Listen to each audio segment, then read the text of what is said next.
Saudara-saudara, di dalam Peraturan Menteri Pendidikan dan Kebudayaan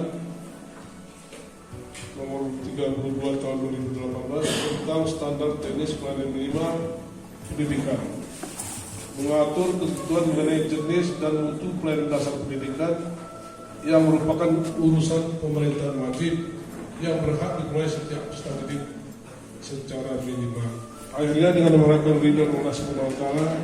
dengan mengucapkan bismillahirrahmanirrahim, kita segera aktualisasi standar pelayanan minimal pendidikan dasar menengah khusus dan kurikulum Aceh di Kabupaten Aceh dengan resmi kemudian akan dibuka.